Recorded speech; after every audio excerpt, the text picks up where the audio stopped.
Good morning, students. Today we are going to start a new topic, that is evaporation.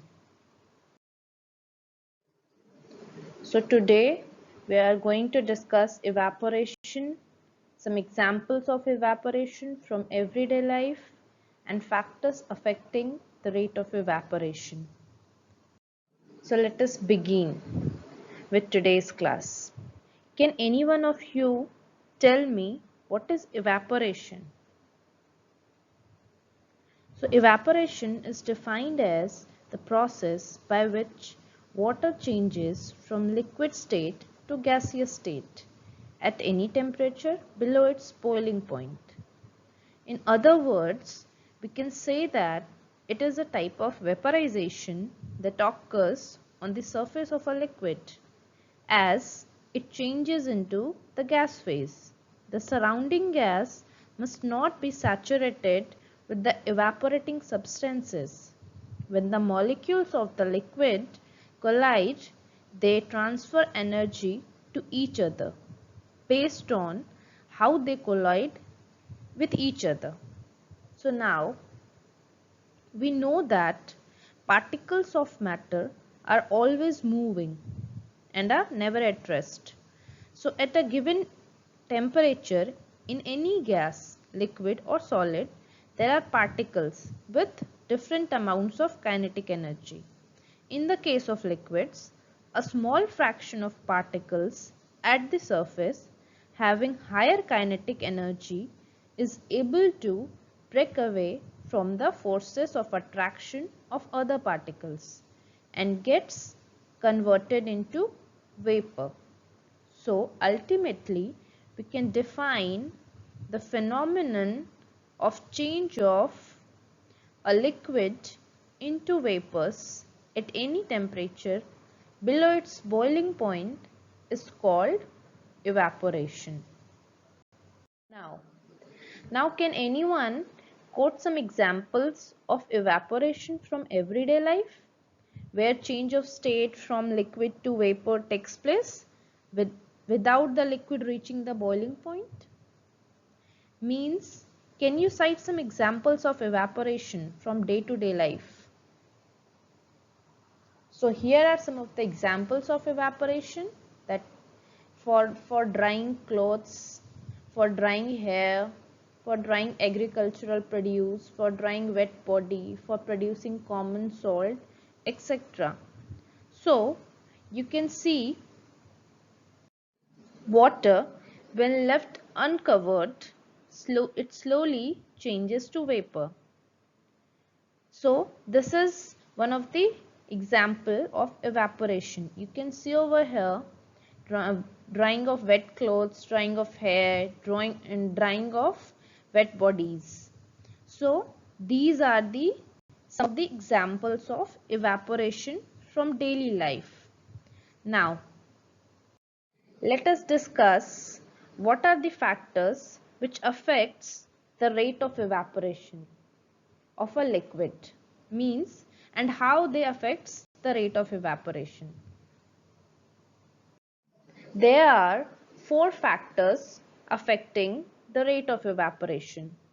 Those four factors are as follows: temperature, surface area, humidity, and wind speed. So let us understand their effect on the rate of evaporation through an activity. So the activity is like this: take 5 ml of water in a test tube and keep it near a window or under a fan. Either of them you can use. Now take 5 ml of water in an open china dish and keep it near a window or under a fan.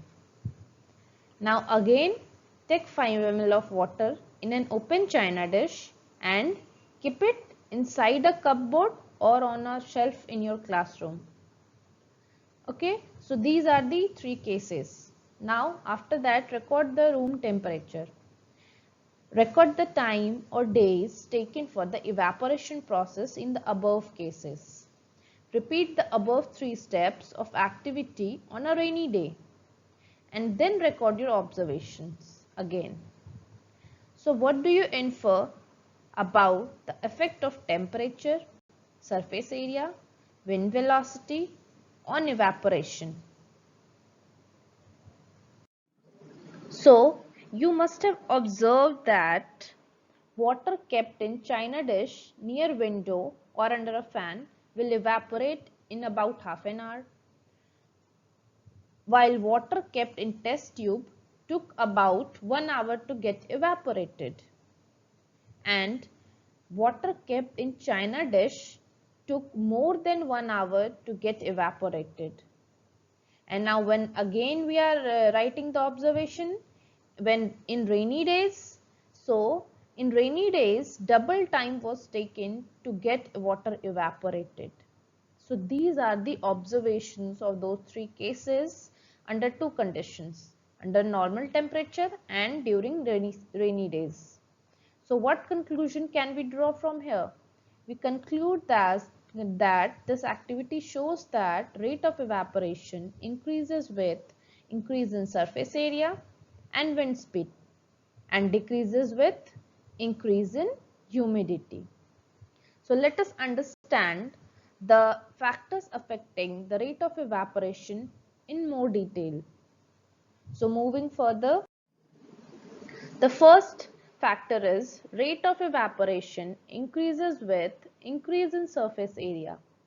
That is, more the surface area, more will be the rate of evaporation. So, for example, you must have observed that for drying of wet clothes, we spread them out. This means that we are giving maximum surface area of clothes to be in direct contact with the environment so that the rate of evaporation will be faster.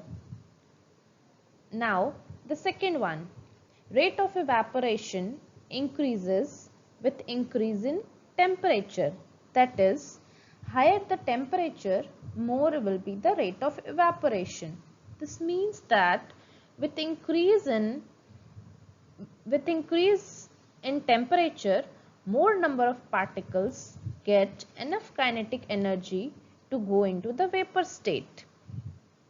So this also means that by increasing temperature, the particles after gaining kinetic energy starts vibrating more faster and faster, due to which more number of particles are able to break away from the forces of attraction of other particles and gets converted into vapor state, like in the above activity.